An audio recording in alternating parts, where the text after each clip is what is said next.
ప్రభువైన యేసుక్రీస్తు వారి పవిత్రమైనటువంటి నామమున మీకు అందరికీ శుభములు తెలియజేస్తూ ఉంటున్నాను. దేవుని యొక్క వాక్యంలో నుంచి గలతీయులు రాసినటువంటి పత్రిక 4వ అధ్యాయము 21వ వచనం నుంచి 31వ వచనం వరకు మనం ధ్యానించబోతూ ఉంటున్నాం. ధ్యానించకంటే ముందు దేవుని సహాయ నిమిత్తము చిన్న ప్రార్థన చేసుకుందాం. మహాదేవ, మహోన్నతుడా, నీకు వందనాలు. మరొకసారి నీ పాద సన్నిధిలో చేరి నిన్ను స్తుతించడానికి, గణపరచడానికి నా జీవితంలో, మా అందరి జీవితాల్లో ఇచ్చిన భాగ్యాన్ని బట్టి దేవా నిన్ను స్తుతిస్తూ, దేవా నిన్ను గణపరుస్తూ ఉంటున్నాం. నీ వాక్యాన్ని మేము ధ్యానించబోతుండగా, మేము నేర్చుకోబోతుండగా ప్రభా, నా జీవితంతో, మా అందరి జీవితాలతో నువ్వు మాట్లాడవలసిందిగా మిమ్మల్ని కోరుకుంటున్నాం. నీ సన్నిధిని, నీ ప్రసన్నతను మాకు అనుగ్రహించండి. నీ బలిపీఠం మీద నిల్చుండగా మీరు కాల్చండి, కాల్చబడితేనే కానీ వెలిగించబడలేం. నీ పరిశుద్ధాత్మ శక్తి చేత మా హృదయాలతో నువ్వు మాట్లాడవలసింది మిమ్మల్ని కోరుకుంటూ, ప్రభా, పవర్ డిస్కనెక్ట్ కాకుండా నీ కృప నీవు అనుగ్రహించండి ప్రభా. ఎలాంటి ఆటంకాలు లేకుండా నువ్వు సహాయం చేస్తారని యేసునామమున ప్రార్థించి వేడుకొంచున్నాం తండ్రి, ఆమెన్. గలతీయులు రాసినటువంటి పత్రిక 4వ అధ్యాయము 21 నుంచి 31 వరకు మనం ధ్యానించబోతూ ఉంటున్నాం. మంచి పనులు చేస్తే పరలోకానికి వెళ్ళలేము, ధర్మశాస్త్రాన్ని పాటిస్తే పరలోకానికి వెళ్ళలేము. కేవలము క్రీస్తునందు విశ్వసిస్తే మాత్రమే, కేవలము దేవుని యొక్క వాగ్దానమును మనము చేపట్టినట్లయితే మనము పరలోక రాజ్యానికి వెళ్తాము. యేసు ప్రభు యొక్క రక్తములో మనం కడగబడి, యేసు ప్రభు యందు మనం విశ్వాసం ఉంచి, యేసు ప్రభును మన సొంత రక్షకునిగా అంగీకరిస్తే అప్పుడు మనం పరలోక రాజ్యానికి వెళ్తాము అనేటువంటి విషయాన్ని జ్ఞాపకం చేస్తూ ఉంటున్నాను. మంచి పనులు, మంచి క్రియలు పరలోకానికి తీసుకెళ్ళవు. మన భక్తి, మన యొక్క మతాచారాలు ఇవన్నీ కూడా పరలోకానికి తీసుకెళ్ళవు.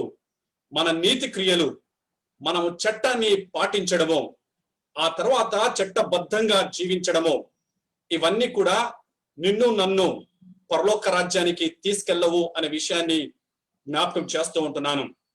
అపోస్తలుడైనటువంటి పౌలు ఈ గలతీయులు రాసినటువంటి పత్రిక 4వ అధ్యాయము 21 నుంచి 31 వరకు రాయబడినటువంటి అంశాలన్నీ కూడా పాత నిబంధన గ్రంథముతో ఆ లింక్ అయినటువంటి విషయాన్ని జ్ఞాపకం చేస్తూ ఉంటున్నాను. సో పౌలు ఏం చెప్పదలిచాడు అంటే, ధర్మశాస్త్రం వల్ల నీవు పరలోక రాజ్యానికి వెళ్ళలేవు, కేవలము కృప ద్వారానే నీవు పరలోక రాజ్యానికి వెళ్ళగలుగుతావు అనే విషయాన్ని తెలియజేస్తూ ఉన్నాడు. ఆ తర్వాత ఈ యొక్క పోర్షన్ గలతీ పత్రికలో అత్యంత క్లిష్టమైనటువంటి పోర్షన్. అది చదవడానికి చాలా ఈజీగా అనిపిస్తూ ఉంటుంది. పాత్రదారులు ఉన్నారు, అప్పుడే అర్థమైనట్టుగా మనకు కనిపిస్తుంది. కానీ వ్యాఖ్యానకర్తలు ఏమంటారంటే, గలతీ పత్రికలో అత్యంత క్లిష్టమైనటువంటి అర్థము చేసుకోవడానికి ఎంతో కష్టంగా కూడుకున్నటువంటి వాక్య భాగము ఈ యొక్క గలతీ పత్రిక 4వ అధ్యాయము 21వ వచనం నుంచి 31వ వచనము వరకు. ఎందుకోసము క్లిష్టమై ఉన్నది అంటే, ఈ భాగాన్ని అర్థము చేసుకోవాలంటే ఆది కాండము 12వ అధ్యాయం నుంచి 21వ అధ్యాయం వరకు తెలిసి ఉండాలి. ఆ తర్వాత ఈ యొక్క భాగములో ఈ భాగము ఏ విధంగా రాయబడింది అంటే, ఈ అలంకారపూర్వకంగా రాయబడినట్లుగా చూస్తూ ఉంటున్నాం. అందుకోసమే సంక్లిష్టంగా ఉంటుంది, అందుకోసమే అర్థం చేసుకోవడానికి మనకు కొద్దిగా ఇబ్బందిగా ఉంటుంది. ఏది ఏమైనా దేవుడు ఈ యొక్క రాత్రి కాలమందు దేవుడు మనతో, నీతో, నాతో మాట్లాడాలని ఆయన ఇష్టపడుతూ ఉంటున్నాడు. ఈ వాక్య భాగాన్ని మనం అర్థం చేసుకోవాలంటే ఆనాడు అంకితమైనటువంటి యూదా పండితులు వారు దేవుని యొక్క వాక్యాన్ని ఏ విధంగా విభజించారు, దేవుని యొక్క వాక్యాన్ని ఏ విధంగా వారు ఇంటర్ప్రెట్ చేసుకున్నారు, దేవుని యొక్క వాక్యాన్ని ఏ విధంగా వారు ఆలోచించారు, వారు ఏ విధంగా వివరణ ఇచ్చారు అనేటువంటి అంశాలను మనం పరిగణలోకి తీసుకుంటే ఈ వాక్య భాగము మనకు అర్థం అవుతూ ఉంటుంది. ఆనాడు ఈ రబ్బీలు, యూదా మత పండితులు వారు ఏ విధంగా ఆలోచిస్తున్నారో కొన్ని విషయాలను మనం చూద్దాం. జనరల్ గా ఈ యూదా పండితులు అనేటువంటి ఈ రబ్బీలు దేవుని యొక్క వాక్యాన్ని లేకపోతే ధర్మశాస్త్రాన్ని వారు ఏ విధంగా అర్థము చేసుకుంటారో అనేటువంటి విషయాలను చేసుకుంటారో వారు పాటించేటువంటి ప్రిన్సిపల్స్ ఏంటో కొన్ని చూసుకుందాం. ప్రియ దేవుని బిడ్డలారా, జనరల్ గా లిటరల్ గా ఉంటే మనకు చాలా సులభతరంగా ఉంటుంది. కానీ దేవుని యొక్క వాక్యము గూఢంగా రాయబడినట్లుగా మనం చూస్తూ ఉంటున్నాం. వారు ఏ విధంగా దేవుని యొక్క వాక్యాన్ని ధ్యానిస్తారో ఇప్పుడు తెలియచేయాలని ఆశపడుతున్నాను. 4 విధాలుగా దేవుని యొక్క వాక్యాన్ని వాళ్ళు ధ్యానం చేస్తారు. ఒకటి పెషాట్. పెషాట్ అంటే ఇది లిటరల్ మీనింగ్ ని, లేకపోతే ఆ యొక్క సాహిత్య అర్థాన్ని, ఆ సాహిత్య భావాన్ని వాళ్ళు చదివి తెలుసుకుంటారు. ఈ పెషాట్ అనేది ఒక సులభతరంగా ఉంటుంది దేవుని యొక్క వాక్యాన్ని అవగాహన చేసుకోవడానికి. ఆ తర్వాత రెండవది రెమాజ్. ఈ రెమాజ్ సూచించేటువంటి భావము, ఆ వాక్య భాగము దేనిని సూచిస్తుంది అని వారు ఆలోచించి దేవుని యొక్క వాక్యాన్ని అర్థం చేసుకునేటువంటి వారు దానిని రెమాజ్ అంటారు. అంటే వాక్య భావము ప్రకారము దేవుని యొక్క వాక్యాన్ని ధ్యానించేటువంటి వారు. మూడవది దెరూష్ అనేటువంటి ఒక ప్రిన్సిపల్. ఈ దెరూష్ అనేటువంటి ప్రిన్సిపల్ లో వాక్యాన్ని కొద్దిగా లోతుగా వాళ్ళు ధ్యానం చేస్తారు. వాక్యాన్ని కొద్దిగా లోతుగా ధ్యానం చేసి వారు ఇంటరోగేట్ చేసినట్లుగా వాళ్ళు ఇంటరోగేట్ చేస్తారు. దర్యాప్తు లేకపోతే విచారణ హేతుబద్ధంగా ఏ విధంగా చేసి ఒక నిర్ణయానికి వస్తారో అదే విధంగా ఈ యొక్క దెరూష్ అనేటువంటి ప్రిన్సిపల్ ను పాటించి దేవుని యొక్క వాక్యాన్ని వారు ధ్యానం చేస్తారు. నాలుగవది సాడ్. ఈ సాడ్ అనేటువంటిది ఇట్స్ అలెగోరికల్ మీనింగ్. అంటే ఇది అలంకారపూర్వకమైనటువంటి అర్థాన్ని సూచిస్తూ ఉంటుంది. కాబట్టి ఈ యొక్క వాక్య భాగములో అలెగోరికల్ గా రాయబడింది, అంటే అలంకారపూర్వకంగా దేవుని యొక్క వాక్యము రాయబడినట్లుగా చూస్తూ ఉంటున్నాం. 4 చూసాము. ఒకటి పెషాట్, రెండవది రెమాస్, మూడవది దెరూష్, నాలుగవది సాడ్. ఈ 4 పారడైజ్ అనేటువంటి పదాల్లో ఈ 4 కూడా కాన్సోనెంట్ గా ఉన్నాయి. ఎప్పుడైతే ఈ యూదా పండితులు దేవుని యొక్క వాక్యాన్ని ఈ 4 ప్రిన్సిపల్స్ తో ఉపయోగించి వారు ధ్యానము చేస్తే వారు అనుకునేటువంటి వారంట, ఏమనుకునేవారంటే మేము పారడైజ్ పరలోకానికి చేరినంత అనుభూతిని వారు పొందేటువంటి వారుగా మనము చూస్తూ ఉంటున్నాం. అంటే దేవుని యొక్క వాక్యంతో వారు అలాంటి ధ్యానము చేసి దేవుని యొక్క వాక్యంతో వారు సంతృప్తి చెందేటువంటి వారు, ఆ పరలోకపు అనుభూతిని వారి జీవితాల్లో వారు పొందినట్లుగా ఫీల్ అయ్యేవారు అనేటువంటి విషయాన్ని జ్ఞాపకం చేస్తూ ఉంటున్నాను. పరిశుద్ధాత్మ దేవుడు అపోస్తలుడైనటువంటి పౌలుకు ఈ సారూప్యములో రాయమని దేవుడు తనకు తలంపు ఇచ్చినట్లుగా చూస్తూ ఉంటున్నాం. ఈ గలతీ పత్రికలో ఈ జూడైజర్స్ కి దేవుని యొక్క రక్షణ ప్రణాళికను గురించి తెలియజేయాలని పరిశుద్ధాత్మ దేవుడు ఈ యొక్క అపోస్తలుడైనటువంటి పౌలును ప్రేరేపించినట్లుగా చూస్తూ ఉంటున్నాం. ఆ తర్వాత దేవుని యొక్క విమోచన ప్రక్రియ విషయము ఈ యొక్క జుడైజర్స్ కు తెలియచేయాలనేటువంటి విషయాన్ని నొక్కి చెప్పుతున్నట్లుగా మనం చూస్తూ ఉంటున్నాం. రక్షణ అనేటువంటిది దేవుని కృప చేత మాత్రమే దొరుకుతుంది అనే విషయాన్ని జ్ఞాపకం చేస్తూ ఉంటున్నాడు పౌలు. ధర్మశాస్త్రం వలన రక్షణ కలుగదు, కానీ ఈ ధర్మశాస్త్రము రక్షణ కృప ద్వారానే కలుగుతుంది అని బోధిస్తూ ఉంటుంది. గమనించండి, ధర్మశాస్త్రము వలన మనకు రక్షణ కలుగదు, కానీ ఈ ధర్మశాస్త్రము ఏమి బోధిస్తూ ఉంది అంటే, ఈ ధర్మశాస్త్రము ఏం చెప్తుంది అంటే రక్షణ కృప ద్వారానే మనకు కలుగుతుంది అనేటువంటి విషయాన్ని నొక్కి చెప్తుంది. సరే, ఇప్పుడు గలతీ పత్రిక 4వ అధ్యాయము 21వ వచనాన్ని మనం ధ్యానం చేసుకుందాం. ధర్మశాస్త్రమునకు లోబడి ఉండ గోరువారులారా, మీరు ధర్మశాస్త్రము వినటలేదా? నాతో చెప్పుడి. ప్రియ దేవుని బిడ్డలారా, ధర్మశాస్త్రమునకు లోబడి ఉండ గోరువారులారా, మీరు ధర్మశాస్త్రము వినటలేదా? నాతో చెప్పుడి అని రాయబడింది. అపోస్తలుడైనటువంటి పౌలు సూటిగా రాస్తూ ఉంటున్నాడు. ధర్మశాస్త్రమునకు లోబడి ఉండ గోరువారులారా అని జుడైజర్స్ కి తాను జుడాయిజర్ సంబోధించి తాను రాస్తున్నట్లుగా మనం చూస్తూ ఉంటున్నాం. ఎవరు ఈ జుడాయిజర్స్ అంటే ఈ లీగలిస్టులు వీళ్ళంతా కూడా ధర్మశాస్త్రాన్ని పాటించాలి, చట్టాన్ని పాటించాలి, చట్టానికి బానిసలు కావాలి, చట్టానికి లోబడాలి, చట్టానికి ధర్మశాస్త్రానికి లొంగిపోవాలి, చట్టానికి ధర్మశాస్త్రానికి లొంగిపోతే నువ్వు పరలోకం ఉంటుంది, దేవుని సన్నిధిలో నువ్వు చేరుకుంటావు అనేటువంటి విషయాన్ని వారు జ్ఞాపకం చేస్తూ ఉంటున్నారు. కానీ దేవుని యొక్క వాక్యములో మనకు ముందే చూసుకున్నాం, నీవు రక్షించబడాలి అంటే దేవుని కృప ద్వారానే, యేసు ప్రభు యందు విశ్వాసం వచ్చడం ద్వారానే మనకు రక్షణ కలుగుతుంది. కానీ ఈ జూడాయిజర్స్ యొక్క ఆలోచన ఏంటి అంటే ధర్మశాస్త్రములో ఉన్నటువంటి ఆజ్ఞలు అన్ని పాటించడం ద్వారా, ధర్మశాస్త్రములో రాయబడినటువంటి ఆచారాలు, రాయబడినటువంటి అభ్యాసాలు, రాయబడినటువంటి నిబంధనలు, రాయబడినటువంటి కస్టమ్స్, రాయబడినటువంటి సాంప్రదాయాలు, ప్రమాణాలు, వేడుకలు, ఇవన్నీ కూడా నీవు తూచా తప్పకుండా పాటిస్తే వారిని జుడాయిజర్ అంటారు. వారు ఈ విధంగా పాటిస్తే పరలోక రాజ్యానికి చేరుకుంటారు అని వారు బోధించేటువంటి వారు ఈ జుడాయిజర్స్. వారికి ఈ చట్టము వారికి మతంగా మారిపోయింది. సువార్తను వారు ధర్మశాస్త్రము చేసే వారికి రాస్తూ ఉంటున్నాడు.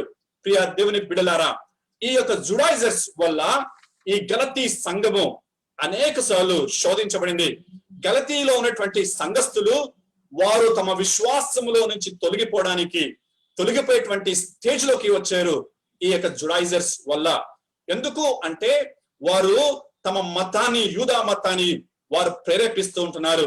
యూదా మతములో ఉన్నటువంటి ఆ ధర్మశాస్త్రంలో ఉన్నటువంటి అలవాట్లు అన్ని కూడా పాటించాలి, అప్పుడే దేవుని యొద్దకు చేరుకుంటాము అని వారు బోధిస్తూ ఉంటున్నారు. ఒక విషయము మనం గమనించాలి, ధర్మశాస్త్రము అనేటువంటిది దాని ప్రకారము నీవు దేవుని యొద్ద నిలబడాలి అంటే if you want to stand before God you need to do something for God. ధర్మశాస్త్రము ఏం చెప్తుంది అంటే నీవు దేవుని కోసము ఏదైనా చేయదలిస్తే, if you wanted to do something for God then God will allow you, God will listen to our prayers. అంటే మనం దేవుని ముందు నిలబడాలి అంటే దేవుని కోసం ఏదో ఒకటి మనం చేయాలి, దేవుని కోసం ఏదో ఒకటి మంచి క్రియను మనం చేయాలి, మంచి పని చేయాలి అని ధర్మశాస్త్రము బోధిస్తూ ఉంటుంది. కానీ యేసు ప్రభు కృప ఆ విధంగా బోధించదు. కృప ఏ విధంగా బోధిస్తుంది అంటే మానవుని కోసము దేవుడు తన ప్రియ కుమారుడైనటువంటి యేసు ప్రభు వారిని పంపించడం ద్వారా తన క్రియ అంతటిని కూడా తను యేసు ప్రభులో జరిగించాడు. తద్వారా మానవునికి ఆ రక్షణ అనేటువంటిది కలుగుతుంది.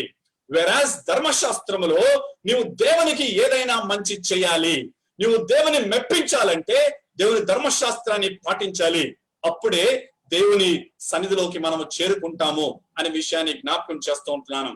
ఈ యొక్క ధర్మశాస్త్రాన్ని గురించి మనం ఆలోచిస్తే ధర్మశాస్త్రము మన పనితీరుపై దృష్టి కేంద్రీకరిస్తూ ఉంటుంది. The focus of law is on our performance. మన యొక్క పనితీరు ఏ విధంగా ఉంది, ఆ పనితీరు పట్ల మన యొక్క ధర్మశాస్త్రము చూస్తూ ఉంటుంది. కానీ మన కృప మాత్రము యేసులో మనం యేసు మన జీవితాల్లో ఏమయ్యాడు, యేసు మన జీవితాల్లో ఏమి చేస్తాడు దాని మీద కేంద్రీకరిస్తుంది అనేటువంటి విషయాన్ని జ్ఞాపకం చేస్తున్నాను. ఆ తర్వాత ఈ లా ఇంకేం తెలియజేస్తుంది అంటే మన యొక్క దిగంబరత్వాన్ని కప్పుకోవడానికి అంజూరపు ఆకులు కచ్చడములుగా చేసుకుంటాము.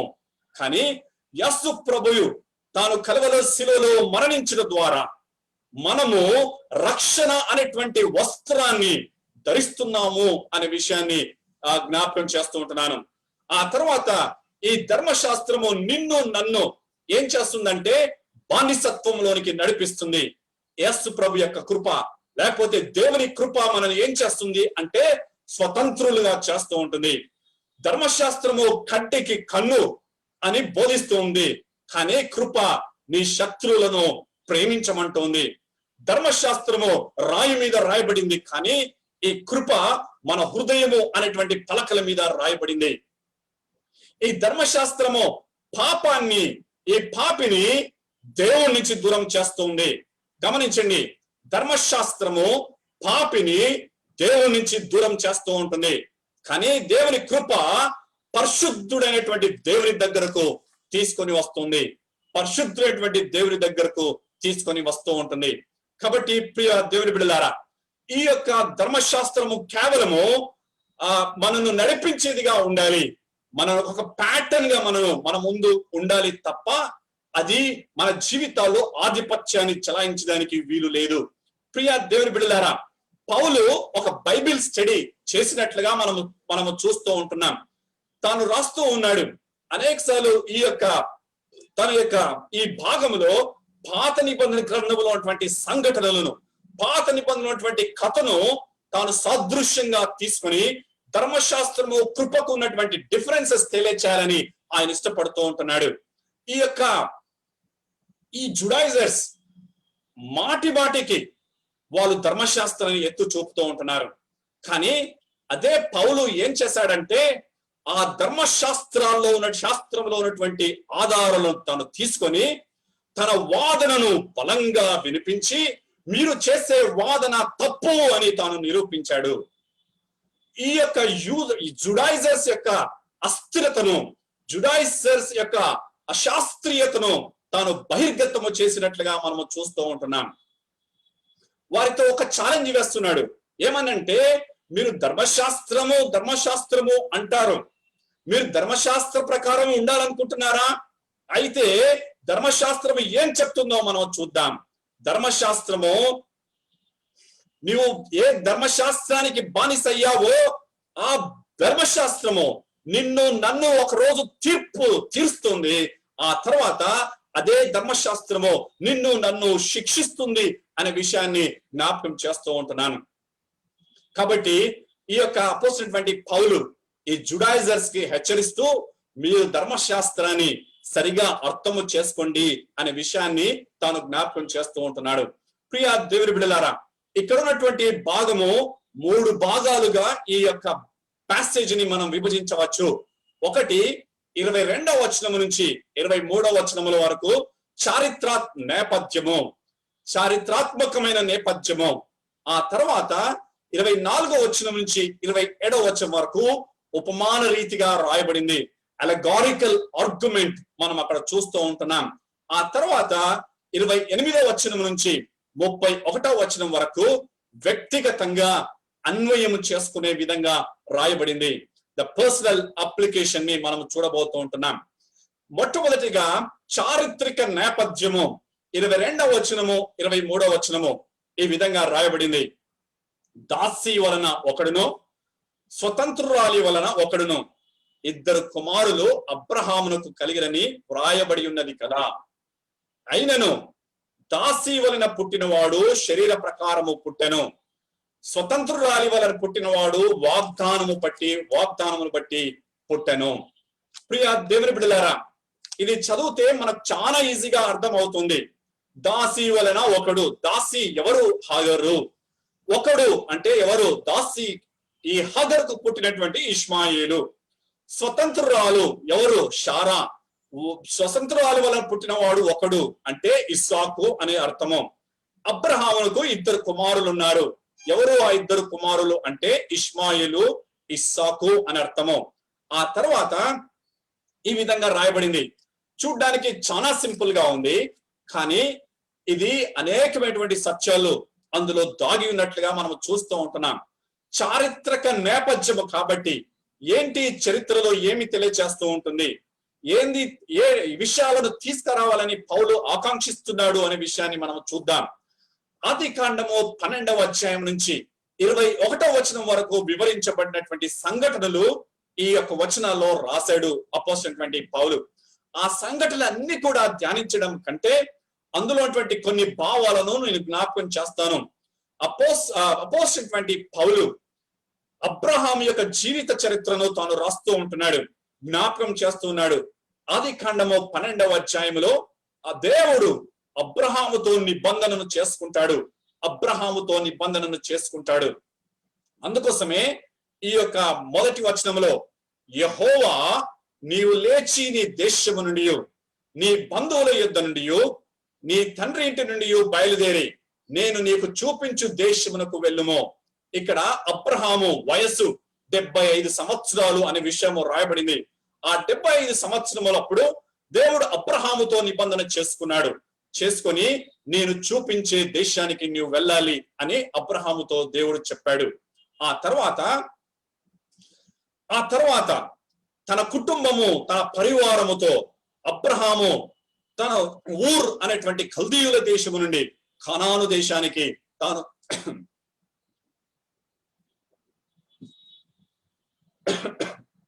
ప్రయాణమైనట్లుగా మనము చూస్తూ ఉంటున్నాం. ఆ తర్వాత తాను 85వ సంవత్సరం అప్పుడు షారాకు పిల్లలు లేరు, వారికి కలగలేదు. దేవుడు వారికి వాగ్దానం ఇచ్చాడు. ఏం వాగ్దానం ఇచ్చాడంటే తన కుమారుని అనుగ్రహిస్తానని వాగ్దానం ఇచ్చాడు. పిల్లలు లేరు. ఏం చేయాలని ఆలోచించి వారు స్వంత ఆలోచన చేత హగరు తన దాసి అనేటువంటి హగరుతో తాను ఒక కుమారుని కన్నట్లుగా మనము చూస్తూ ఉంటున్నాం. ఆ తర్వాత 86వ సంవత్సరం ఆది కాండము 16వ అధ్యాయంలో ఈ విధంగా రాయబడింది. ఏం రాయబడిందంటే ఆమె గర్భవతి కుమారుని కనడము జరుగుతోంది. కుమారుని కనడం ద్వారా ఆ యొక్క దాసి యజమానురాలైనటువంటి షారాను నీచురాలుగా చూస్తూ ఉన్నది. కాబట్టి ఇప్పుడు ఈ ఇంట్లో అసూయ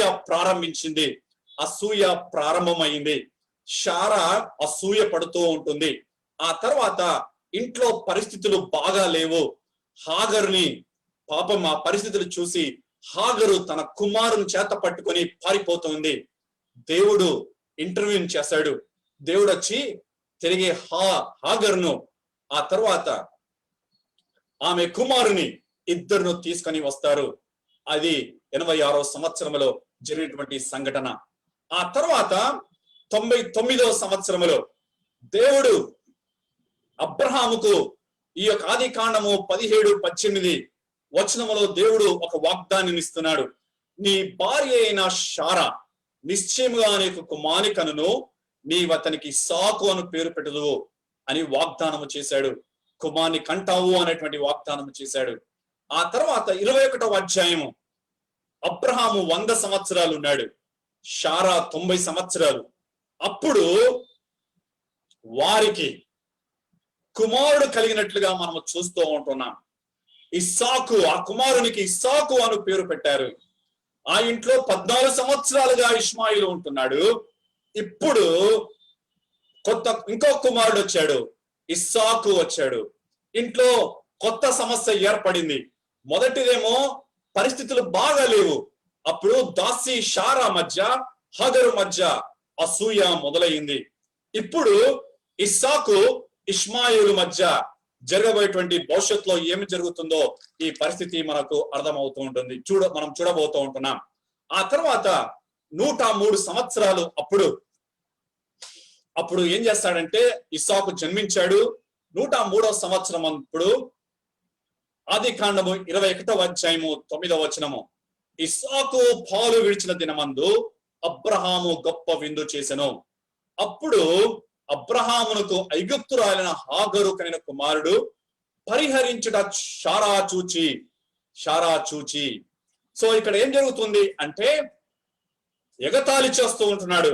ఇష్మాయేలు ఆ చిన్న బాలుడైనటువంటి ఇస్సాకును ఎగతాళి చేస్తున్నట్లుగా మనం చూస్తూ ఉంటున్నాం. సో ఇంట్లో ఇప్పుడు గందరగోళము నెలకొని ఉన్నది. ఇష్మాయేలు ఇస్సాకుని పరిహారము చేస్తున్నటువంటి సంఘటనను ఎవరు చూశారు అంటే షారా చూసింది. ఇప్పుడు ఏంటి పరిష్కారము ఒక్కటే. ఏంటి అంటే హాగరు కుమారుడు ఇష్మాయిలు ఇద్దరు కూడా ఇల్లు విడిచి వెళ్ళిపోవాలి. సో ఇప్పుడు ఒకటే చెప్తున్నారు. షారా అబ్రహాముతో అనింది. ఏమని చెప్తుంది అంటే దాసి అనేటువంటి హగరు ఆ కుమారుడు ఇద్దరు కూడా ఇల్లు విడిచి వెళ్ళిపోవలసిందే అని చెప్పింది. పాపం బాధపడ్డాడు అబ్రహాము. తిరిగి దేవుడు అబ్రహాముతో చెప్తూ ఉన్నాడు. ఏమని చెప్తున్నాడంటే 12వ అధ్యాయం 21వ అధ్యాయం 12వ వచనం. ఈ చిన్నవాణిని బట్టి నీ దాసిని బట్టి నీవు దుఃఖపడవద్దు. షారా నీతో చెప్పు ప్రతి విషయములో ఆమె మాట వినుము. ఇస్సాకు వలన అయినదే నీ సంతానమనబడును.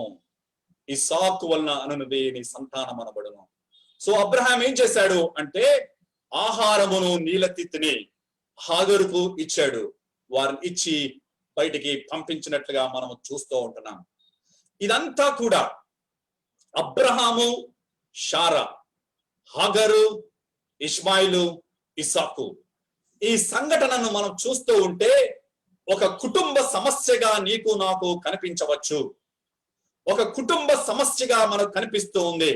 కానీ ఇందులో అనేకమైనటువంటి ఆత్మీయ సత్యాలు వ్రాయబడినట్లుగా మనం చూస్తూ ఉంటున్నాం.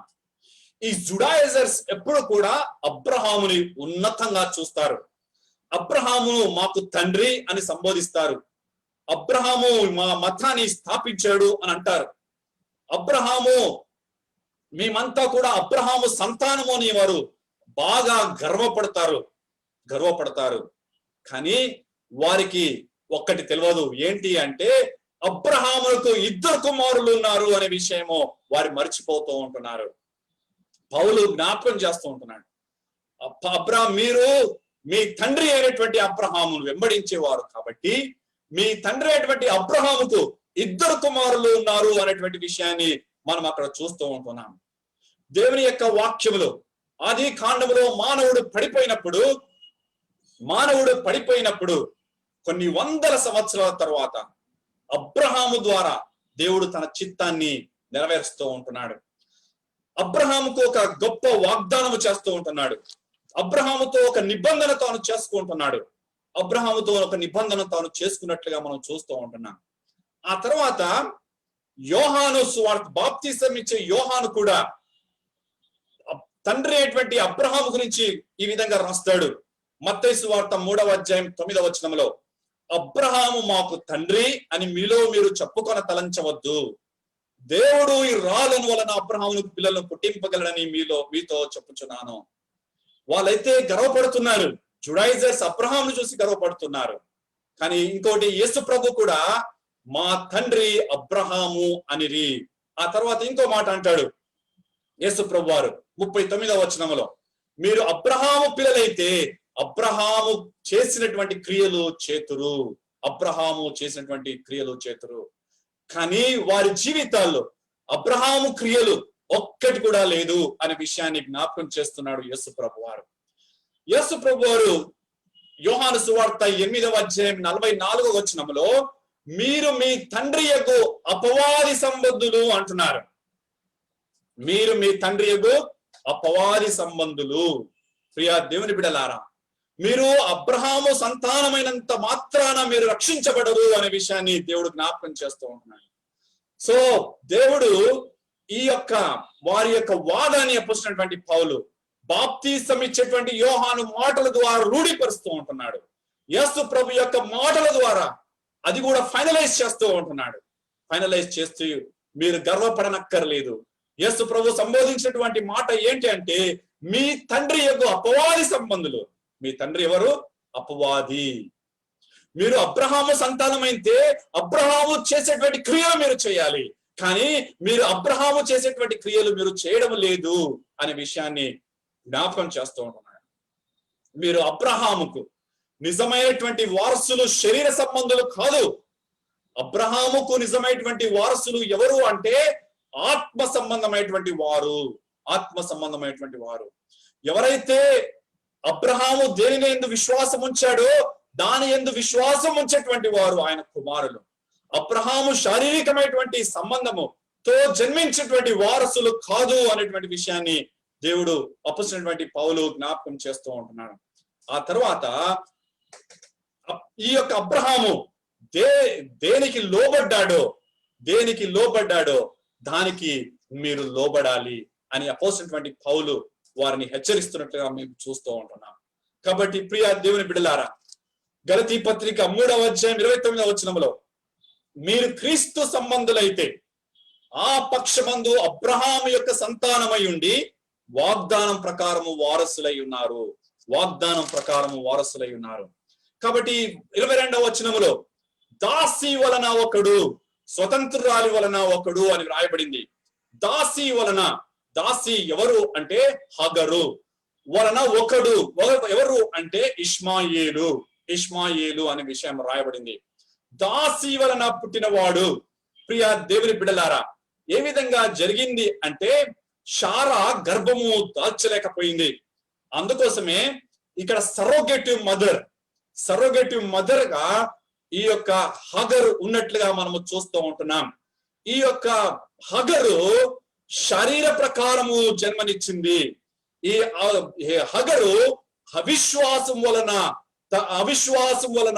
తన కుమారుని జన్మ ఇచ్చినట్లుగా మనము చూస్తూ ఉంటున్నాం. ప్రియ దేవుని బిడ్డలారా, ఈ యొక్క జుడాయిజర్స్ కూడా వారు దేవుని మీద ఆధారపడకుండా తమ సొంత క్రియల చేత దేవుని యొద్దకు చేరుతాము, తమ సొంత క్రియల చేత పరలోక రాజ్యానికి చేరుకుంటాము అనేటువంటి భావము వాళ్ళలో ఉన్నది. అందుకోసమే దేవుడు దాసి వలన ఒకడు అని ఈ ఉదాహరణ తీసుకొని, పాత నిబంధనల ఉదాహరణ తీసుకొని వారిని హెచ్చరిస్తున్నట్లుగా మనం చూస్తూ ఉంటున్నాం.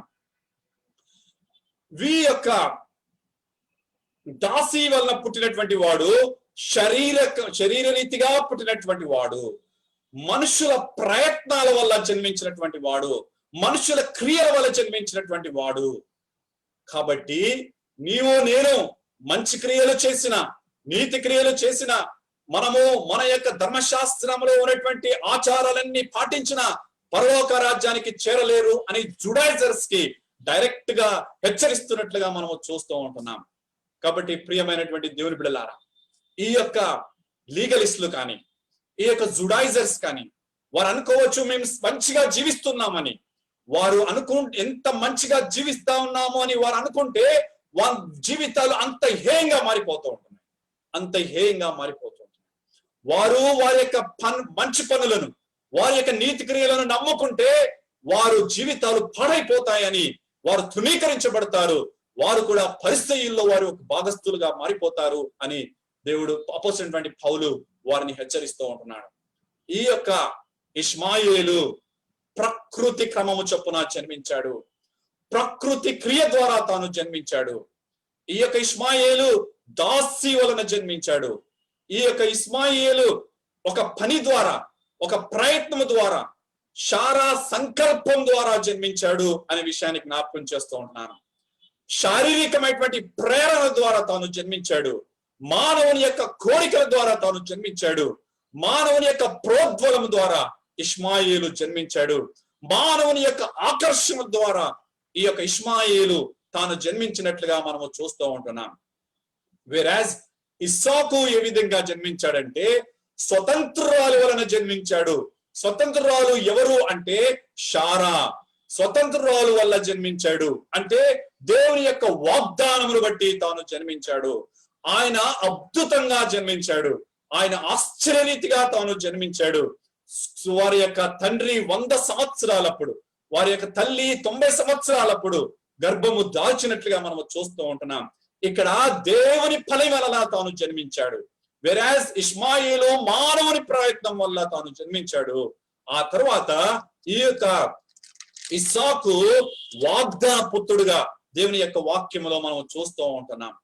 ఇస్సాకు సహజంగా జన్మించలేదు, ప్రకృతికి వ్యతిరేకంగా జన్మించాడు.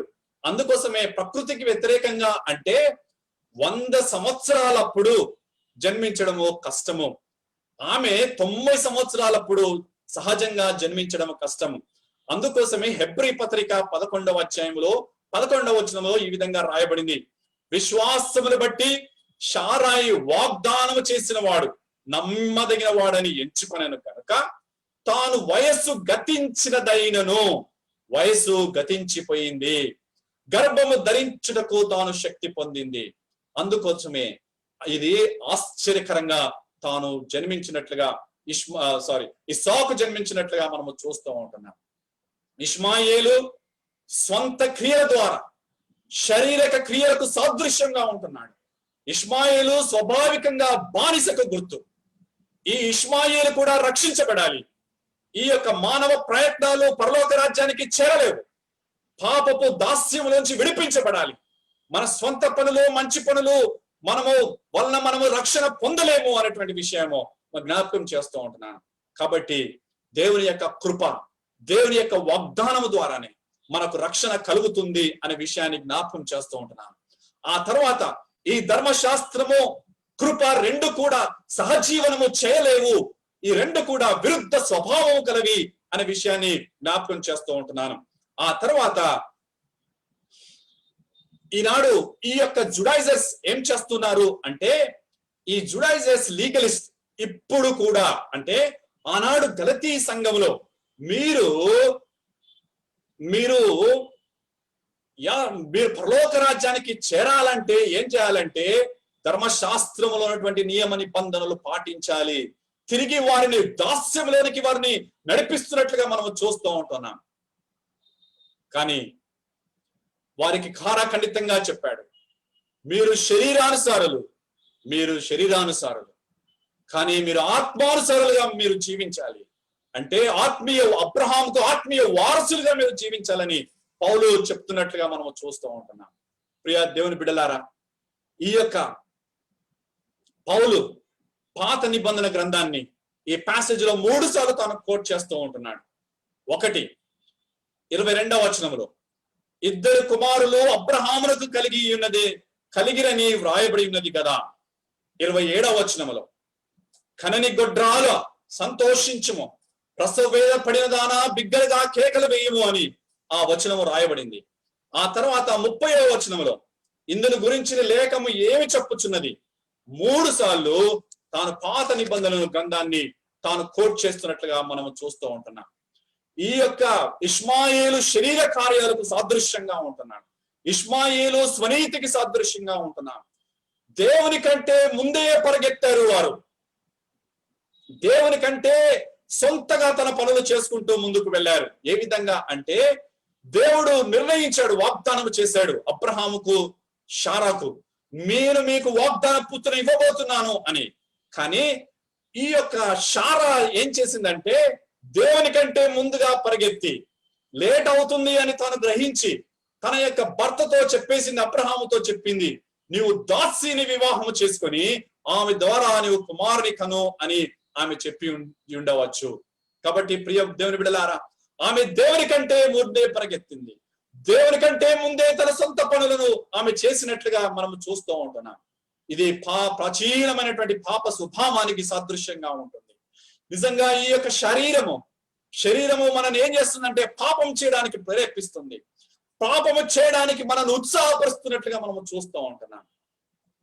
సాతాను ఎప్పుడు మనుషులను పరిగెత్తిస్తాడంట. సాతాను ఎప్పుడు కూడా పాపం చేయడానికి ఆకర్షించి పరిగెత్తిస్తాడంట. కానీ దేవుడు మాత్రము మన చెయ్యి పట్టుకొని నడిపిస్తాడు అనే విషయాన్ని జ్ఞాపకం చేస్తూ ఉంటున్నాను. కాబట్టి ప్రియ దేవుని బిడ్డలారా, మన శరీరము పాపం విషయమై ప్రేరేపిస్తుంటే నేను భయాందోళనలు మనం పొందని అవసరం లేదు. మన మనిషి హెచ్చరిస్తూ ఉంటుంది. కాబట్టి ఆ హెచ్చరిక, పాపపు హెచ్చరికలను వినకుండా నీవు నిశ్శబ్దంగా శాంతంగా ఉండాలి. ప్రశాంతంగా ఉండి దేవుని సన్నిధిలో నీవు చేసినటువంటి ఆ యొక్క తప్పిదాన్ని ఒప్పుకొని ప్రార్థన చేసి, దేవా ఒక రైట్ డెసిషన్ నేను తీసుకోవడానికి సహాయం చేయ దేవా అని మనం ప్రార్థన చేయాలి. ప్రియ దేవుని బిడ్డలారా, హాగరు ద్వారా జన్మించినటువంటి ఈ యొక్క ఇష్మాయేలు ఈ యొక్క స్వార్థ పూరితమైనటువంటి కోరికలు సాదృశ్యంగా ఉంటున్నాడు. శారీరక కోరికలకు సాదృశ్యంగా ఉంటున్నాడు. అబ్రహాము, శారా ఇద్దరు కూడా తమ సొంత ప్రయత్నాలను, తమ సొంత మార్గాలను వారు చేసుకున్నట్లుగా మనం చూస్తూ ఉంటున్నాం. దేవుని యొక్క వాగ్దానాన్ని మర్చిపోయినట్లుగా మనం చూస్తూ ఉంటున్నాం. దేవుని మీద వారు విశ్వాసం ఉంచకుండా, దేవుని మీద వారు ఆధారపడకుండా, దేవుని యొక్క ప్రణాళికలు లోబడకుండా తమ సొంత ప్రణాళికలతో వెళ్ళినట్లుగా మనం చూస్తూ ఉంటున్నాం. ప్రియ దేవుని బిడ్డలారా, వారు శారీరకమైనటువంటి క్రియ ద్వారా జన్మనివ్వడం చేత వాగ్దానాన్ని తిరస్కరించినట్లుగా మనకు కనిపిస్తుంది. వారు శారీరక క్రియ ద్వారా జన్మనివ్వడం చేత దేవుని యొక్క వాగ్దానమును తిరస్కరించినట్లుగా మనకు కనిపిస్తుంది. ప్రియ దేవుని బిడ్డలారా, దేవుడు ఏదైనా చేయగలడు అని విశ్వసించలేకపోయారు. వారి విశ్వాస జీవితంలో నుంచి ఒక మెట్టు దిగజారిపోయినట్లుగా మనం చూస్తూ ఉంటున్నాం. It is very good thing for Sarah and Abraham to have a hair. వారికి వారసుడు కావాలి, but it is not a good thing to have it contrary to the will of God. దేవుని యొక్క చిత్తానికి వ్యతిరేకంగా పిల్లలు కావాలనడము అది దేవుడు అసహించుకుంటాడు అనేటువంటి విషయాన్ని జ్ఞాపకం చేస్తూ ఉంటున్నాను. ప్రియ దేవుని బిడ్డలారా, మనం ఒక్కసారి తిరిగి ఈ యొక్క మన వాక్య భాగంలో నుంచి గలతీ పత్రిక 4వ అధ్యాయంలోకి మనం వెళ్దాం. 24వ వచనము 27వ వచనము. ఇది నేను చదవను, కానీ ఇక్కడ ఈ సంగతులు అలంకారపూర్వకంగా చెప్పబడి ఉన్నవి. ఈ స్త్రీలు 2 నిబంధనలు అయి ఉన్నారు. అసలు ఈ వాక్య భాగము చాలా విస్తృతమైనటువంటి వాక్య భాగము. నిబంధనలు 2 నిబంధనలు అయి ఉన్నారు. ఈ స్త్రీలు ఎవరు అంటే షారా, హాగరు. నిబంధనలు అవి మోషే నిబంధనకు, ఆ తర్వాత అబ్రహాము నిబంధనకు సాదృశ్యంగా ఉంటాయి.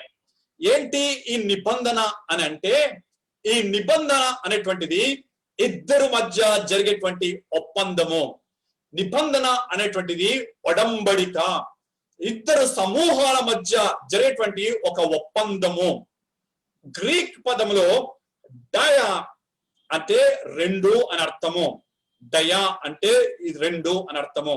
ఆ తర్వాత టిథేమి అంటే ఆ ఇద్దరి మధ్య ఒక ఒప్పందము, ఇద్దరి మధ్య ఒక ఒప్పందము అనే విషయాన్ని జ్ఞాపకం చేస్తూ ఉంటున్నాను. కాబట్టి హియర్ కావెనెంట్ అనేటువంటిది నిబంధన. ఈ నిబంధన అనేటువంటిది కాంట్రాక్ట్ కాదు. ఎందుకు కాంట్రాక్ట్ కాదు అంటే, కాంట్రాక్ట్ చేసుకోవడంలో చివరి తేదీ అనేది ఉంటుంది, కానీ నిబంధనలో చివరి తేదీ ఉండదు. నిబంధన అనేటువంటిది శాశ్వతంగా ఉంటుంది. ఇది శాశ్వతమైనటువంటి అమరిక అనేటువంటి విషయాన్ని జ్ఞాపకం చేస్తూ ఉంటున్నాను. కాంట్రాక్ట్ అనేటువంటిది ఒక వ్యక్తిలోని ఒక భాగముతో కాంట్రాక్ట్ చేసుకుంటాము, కానీ నిబంధన అనేటువంటిది వ్యక్తి యొక్క సంపూర్ణమైనటువంటి జీవితం మీద నిబంధన చేసుకోవడము జరుగుతుంది. కాబట్టి ప్రియ దేవుని బిడ్డలారా, దేవుడు ఇప్పుడు నిబంధన చేసుకోబోతూ ఉంటున్నాడు. ఒకటి మోషేతో నిబంధన, రెండవది అబ్రహాముతో నిబంధన. 2 నిబంధనలు ఇద్దరు స్త్రీలకు సాదృశ్యంగా ఉంటున్నాయి. మొట్టమొదటిది మోషే నిబంధనను మనం చూద్దాం. మోషే నిబంధన ప్రకారము మోషే నిబంధన ఏ విధంగా ఉంటుందంటే, ఇట్స్ ఎ కండిషనల్. కండిషనల్ అంటే షరతు. ఏంటి మోషే నిబంధన అంటే, ధర్మశాస్త్రము మోషే ద్వారా ఇవ్వబడినది. ఆ ధర్మశాస్త్రంలో ఏమి రాయబడాయి అంటే ఆజ్ఞలు రాయబడ్డాయి. ఈ ఆజ్ఞలు అన్ని కూడా యూదులు పాటించాలి. ఎప్పుడైతే ఈ ఆజ్ఞలు యూదులు పాటించకపోతే దేవుని యొక్క ఆశీర్వాదాలు కోల్పోతారు. దేవుని యొక్క ఆశీర్వాదాలు కోల్పోతారు. కాబట్టి నీవు ఆజ్ఞలు తూచా తప్పకుండా పాటిస్తేనే నీవు దేవుని సంతోషపరచగలవు అనే విషయాన్ని జ్ఞాపకం చేస్తూ ఉంటున్నాను. ఈ యొక్క మొజాయిక్ లా, మోషే నిబంధన నిన్ను నన్ను స్వతంత్రులుగా చేయదు. మోషే నిబంధన మనను బానిసలుగా తయారు చేస్తుంది. మోషే నిబంధన అది నియమ నిబంధనలతో కూడుకుని ఉన్నది అనే విషయాన్ని జ్ఞాపకం చేస్తున్నాను. మోషే నిబంధనను నీవు తప్పిపోయినలా ఆశీర్వాదాలు కోల్పోతావు అనే విషయం జ్ఞాపకం చేస్తున్నాను. దేవుడు ఇశ్రాయేలు జనాంగముతో ఒక నిబంధన చేసుకున్నాడు.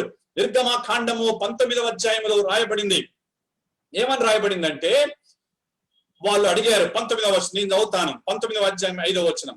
కాగా మీరు నా మాట శ్రద్ధగా విని నా నిబంధనను అనుసరించి నడిచినలా మీరు సమస్త జనుల్లో నాకు స్వకీయ సంపాద్యమగుదురు. సరే, నేను మీకు నిబంధన చేసుకోబోతున్నాను. ప్రజలు అంగీకరించారు. ఏం అంగీకరించారు? అదే 8వ వచనంలో, అందుకు ప్రజలందరూ యెహోవా చెప్పినదంతయు చేసదమని ఏకముగా ఉత్తరమిచ్చిరి.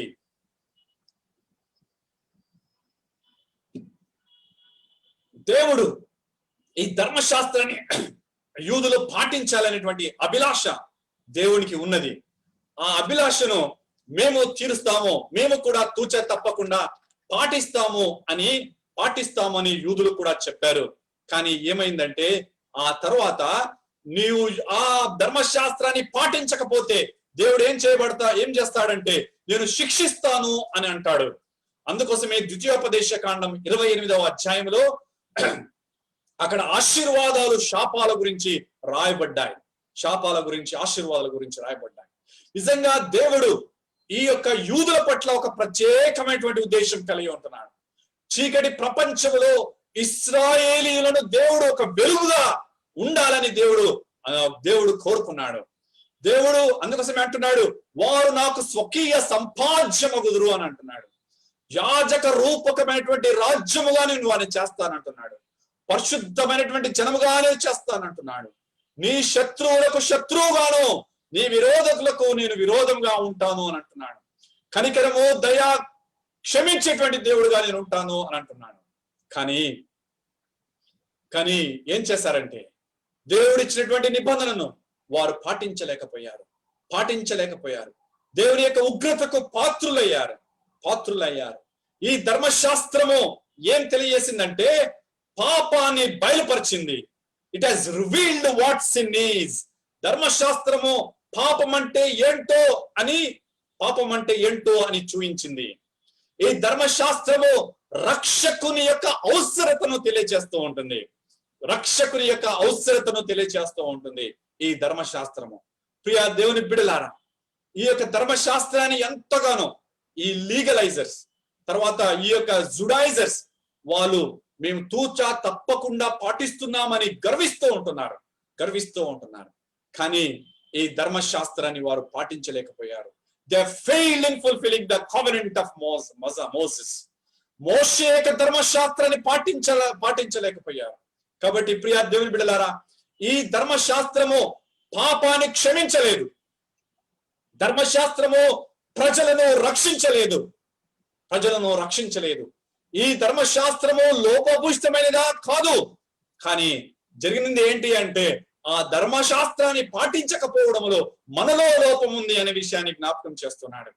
ఆ తర్వాత ఈ ధర్మశాస్త్రము నీకు నూతనమైనటువంటి జీవితాన్ని ఇవ్వదు. ఈ ధర్మశాస్త్రము నీకు జీవించే శక్తిని ఇవ్వదు. ఈ ధర్మశాస్త్రము నీవు సంపూర్ణంగా పాటించలేవు అనేటువంటి విషయాన్ని పౌలు జ్ఞాపకం చేస్తూ ఉంటున్నాడు. ఇది ఈ నిబంధన మోషేతో చేసినటువంటి నిబంధన. ఇప్పుడు అబ్రహాముతో చేసినటువంటి నిబంధన. అబ్రహాముతో స్టేజ్ వైజ్ తాను నిబంధన చేశాడు. స్టేజెస్ లో నిబంధన చేశాడు. తాను కల్దీయుల దేశంలో ఊరు అనేటువంటి ప్రదేశంలో తాను ఉన్నప్పుడు 1876 BC తాను 70 సంవత్సరాలప్పుడు దేవుడు ఒక వాగ్దానం చేశాడు. ఏంటి వాగ్దానము అంటే ఒక నిబంధన చేశాడు. 12వ అధ్యాయము ఆదికాండం 1-3 వచనాలు.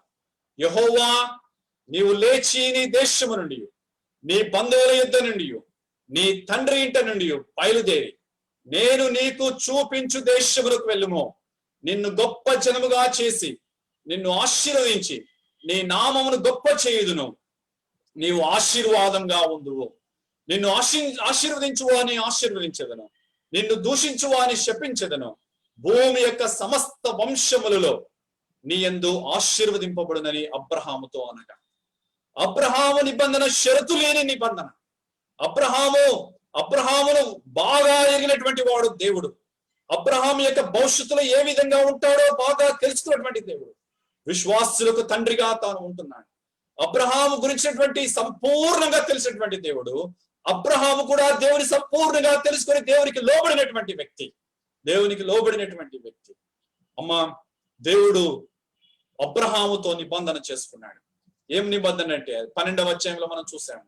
నీవు లేచి నీ దేశము నుండి, నీ బంధువుల యొద్ద నుండి, నీ తండ్రి ఇంటి నుండి బయలుదేరి నేను నీకు చూపించు దేశమునకు వెళ్ళుము. అబ్రహాము దేవుని యొక్క షరతుకు లోబడ్డాడు. దేవుని యొక్క పిలుపుకు లోబడ్డాడు. అసలు తన దేశాన్నంతా విడిచిపెట్టాడు. తన వారిని తన స్వాస్థ్యాన్ని అంతా విడిచిపెట్టి నేను చూపించు దేశమునకు వెళ్ళుము అని అంటున్నాడు. ఎస్. ఆ తర్వాత ఇంకొక నిబంధన చేసుకున్నాడు, సున్నతి పొందవలెను అనేటువంటి విషయాన్ని జ్ఞాపకం చేస్తూ ఉంటున్నాడు. ఆ తర్వాత నిన్ను ఏ విధంగా చేస్తానంటే గొప్ప జనముగా చేస్తాను అంటున్నాడు. ఇక్కడ గొప్ప జనము అంటే వారసులు అనుగ్రహిస్తాను, గొప్ప రియల్ ఎస్టేట్ నీకు అనుగ్రహిస్తాను అంటున్నాడు. ఏ విధంగా చేస్తాడో వాక్యంలో రాయబడింది. ఆదికాండము 13-16 వచనంలో నీ సంతానమును రేణువుల వలె విస్తరింపజేస్తున్నాను. డస్ట్ పార్టికల్స్, మనం can we count these dust particles? Count చేయలేమమ్మా, కౌంట్ చేయలేము. అంతగా నేను విస్తరిస్తానంటాడు. ఇంకా కింది వచనంలో ఇసుక వలె నేను చేస్తాను, సముద్ర తీరమందలి ఇసుక వలె చేస్తాను. ఇసుకను కూడా మనం లెక్క పెట్టలేము, అంతగా నేను ఆశీర్వదిస్తానంటాడు. ఆకాశ నక్షత్రం వలె నేను చేస్తాను అంటాడు. నక్షత్రాలు కౌంట్లెస్ బిలియన్స్ అండ్ బిలియన్స్ ఉన్నాయి, వాటిని కూడా మనం లెక్క పెట్టలేము. కాబట్టి ప్రియ దేవుని బిడ్డలారా, వాగ్దానం చేశాడు, నిబంధన చేశాడు అబ్రహాముతో. నిన్ను రేణువుల వలె చేస్తాను, నిన్ను ఇసుక వలె చేస్తాను, నిన్ను ఆకాశ నక్షత్రం వలె నిన్ను గొప్ప జనముగా చేస్తాను అని చేస్తాను, నిబంధన చేసుకున్నాను. ఆ తర్వాత ఇంకా నిబంధన ఏంటి అంటే నిన్ను అనేకులకు తండ్రిగా చేస్తాను అని చేస్తాను.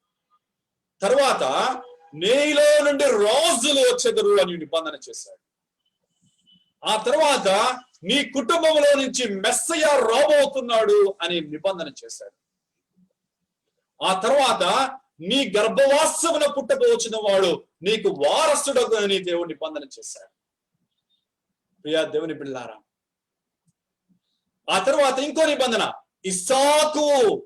ఇస్సాకు వలన ఆయనదే నీ సంతానం అనబడును అని రాయబడింది. అది ఒక నిబంధన. కాబట్టి అబ్రహాముకి ఇవ్వబడినటువంటి నిబంధన యాకోబుకు కూడా ఇవ్వబడింది, ఇస్సాకుకి ఇవ్వబడింది. ఆ తర్వాత యాకోబు కూడా ఇవ్వబడినట్లుగా మనం చూస్తూ ఉంటున్నాం. అబ్రహాము నివసించిన ప్రాంతంలో గొప్ప రాజ్యముగా ఏర్పాటు చేయబడినది. వారి కుటుంబంలో దావీదు వచ్చాడు, వారి కుటుంబంలో యేసు ప్రభు వారు జన్మించినట్లుగా మనం చూస్తూ ఉంటున్నాం. అవి 2 నిబంధనలు అయి ఉంటున్నాయి. ఆ తర్వాత ఇంకేం రాయబడింది అంటే అక్కడ సీనాయి కొండ అని రాయబడింది. 24వ వచనంలో ఆ స్త్రీలు 2 నిబంధనలు అయి ఉన్నారు. వాటిలో ఒకటి సీనాయి కొండ సంబంధమైనదై దాస్యములుంటకు పిల్లలు కనును, అది హాగరు. సీనాయి కొండ ఇది సీనాయి ద్వీపకల్పమున దక్షిణమున ఉన్నటువంటి పర్వతము. ఎర్ర సముద్రానికి ఉత్తర భాగమున 2 పాయలుగా ఉన్నటువంటి స్థలములో మధ్యలుగా ఉన్నటువంటి పర్వతము. ఈ సీనాయి పర్వతాన్ని హోరేబు పర్వతము అని కూడా అనవచ్చు. అంటే హోరేబు పర్వత శిఖరమై ఉండవచ్చు. ఈ హోరేబు పర్వత శిఖరములో సీనాయి ఒక శిఖరమై ఉండవచ్చు అని మనం చూస్తూ ఉంటున్నాం. సీనాయి యొక్క ప్రాముఖ్యత ఎందుకు పౌలు ఇక్కడ చూపిస్తున్నాడు అంటే సీనాయి దగ్గర ధర్మశాస్త్రము ఇయ్యబడుట చేత పౌలు గలతీ పత్రికలో ధర్మశాస్త్రమును సూచించుటకు అలంకార పూర్వకంగా పౌలు వాడినట్లుగా చూస్తూ ఉంటున్నాం. ధర్మశాస్త్రము సినాయి పర్వతం మీద ఇవ్వబడినది కాబట్టి ఈ కొండ ఎవరికి సూచిస్తుంది? ధర్మశాస్త్రమునకు సూచిస్తుంది అని అలంకార పూర్వకంగా తాను మాట్లాడుతున్నట్లుగా మనం చూస్తూ ఉంటున్నాం. పాల్ ఈ జియోగ్రఫికల్ లొకేషన్ అంతా కూడా వర్ణిస్తూ ఉన్నాడు అంటే పౌలు జ్ఞానము కలిగినటువంటి వ్యక్తి. ఆ జియోగ్రఫికల్ నాలెడ్జ్, భౌగోళికమైనటువంటి ఆ యొక్క నాలెడ్జ్ కలిగినటువంటి వ్యక్తిగా మనం చూస్తూ ఉంటున్నాం. సంఘ చరిత్రలో ఒక మంచి చరిత్రకారుడు యూసేబియస్ అనేటువంటి చరిత్రకారుడు ఉన్నాడు. అతడు కూడా ఎక్కడ ఈ సీనాయి అని తాను కూడా రీసెర్చ్ చేసి ఒక కంక్లూజన్స్ కి వచ్చారు. సరే, ఈ సీనాయి కొండ పాత నిబంధనలో ఎక్కడ రాయబడింది? కొత్త నిబంధనలో అంటే కొత్త నిబంధనలో కాదు, కానీ పౌలు ఉన్నటువంటి 50వ శతాబ్దంలో, క్రీస్తు శతాబ్దం 50లో ఎక్కడ ఉన్నది అనేటువంటి విషయాన్ని జ్ఞాపకం చేస్తాను. మొట్టమొదటిగా మొదటి రాజుల గ్రంథంలో రాయబడినది. ఆ తర్వాత 8వ శతాబ్దంలో యెషయా ప్రవక్త అరేబియా దేశమునకు వ్యతిరేకంగా ప్రవచించాడు. 6వ శతాబ్దమున ఇర్మియా ప్రవక్త ప్రవచించాడు. 6వ శతాబ్దమున హెజ్కేల్ ప్రవక్త అరేబియాను గురించి తాను ప్రవచించాడు. ప్రియ దేవుని బిడ్డలారా, హెజ్కేల్ ప్రవచనము 27వ అధ్యాయం హెజ్కేలు 20వ వచనం నేను చదువుతాను. దాదాను వారు విచిత్రమైన పనిగల చౌకపు తుండ్లు తీసుకొని అమ్ముదురు. అరబ్బీలను కేదారు అధిపతులందరూ నీతో వర్తకము చేయుదురు. ప్రియ దేవుని బిడ్డలారా, ఇక్కడ ఇష్మాయేలు కుమారుడు కేదారు అని రాయబడింది. ఈ కేదారు ఎవరు అంటే అరబ్బీలు. ఈ అరబ్బీలు ఈ కేదారు వంశము ఇష్మాయేలు వంశం ద్వారా అరబ్బీలు వచ్చినట్లుగా మనం చూస్తూ ఉంటున్నాం. అప్పటి చరిత్ర నేపథ్యంలో మనం చూసినట్లయితే జబెల్ మూసా అనేటువంటి ఒక కొండ ఉంది. దీని మోషే కొండ అని అప్పుడు క్రైస్తవులు అనుకునేటువంటి వారు. ఈ జబెల్ మూసా అంటే సీనాయి ద్వీపకల్పమునకు దక్షిణ భాగమునందు 2 మైళ్ళ వరకు 2 శిఖరాలుగా అవి విభజించబడ్డాయి అని అనుకున్నారు. ఈ యొక్క శిఖరం మీద ఆనాడు పాత సిరియాక్స్ వార్తలు లభ్యమయ్యాయి అంట. ఆనాడు సినైటికస్ అని ఒక నిబంధనలు ఆనాడు అక్కడ దొరికినట్లుగా చరిత్రలో చూస్తూ ఉంటున్నాం. ఏది ఏమైనప్పటికీ ఈ జబెల్ మూసా కాదు అని కొంతమంది పండితులు అంటారు. యూసుబియస్ అనేటువంటి పండితుడు ఆల్టర్నేట్ గా తాను ఏమంటాడంటే, ఈ జబెల్ మూసా అనే ప్రాంతానికి వాయవ్యంగా అమ్మడ దూరములో జబెల్ సర్బాల్ అనేటువంటి ప్రాంతంలో ఈ సీనాయి కొండ ఉన్నట్లుగా మనం చూస్తూ ఉంటున్నాం. ఇది సీనాయి ద్వీపకల్పమున ఈశాన్యముగా అరబియా దేశములో మనం ఉన్నట్లుగా చూస్తూ ఉంటున్నాం. సీనాయ్ అరేబియాలో, యూదయాకు ఇవన్నీ కూడా సేమ్ లాటిట్యూడ్స్, సేమ్ లాంగిట్యూడ్స్ లో ఉన్నట్లుగా మనం చూస్తూ ఉంటున్నాం. సో ఈ విధంగా సీనాయి కొండ గురించినటువంటి విషయాలను మనము జ్ఞాపకం చేస్తూ ఉంటున్నాం. ఈ సీనాయి కొండ ధర్మశాస్త్రములకు సాదృశ్యంగా ఉన్నది. ఆ తర్వాత ఇది హాగరు అని రాయబడింది 24వ వచనం చివరి భాగంలో. హాగరు ఎవరు అని మనం ఆలోచిస్తే అబ్రహాము 2వ భార్య హాగరు అనే విషయాన్ని జ్ఞాపకం చేస్తున్నాను. మొదటి భార్య షారా.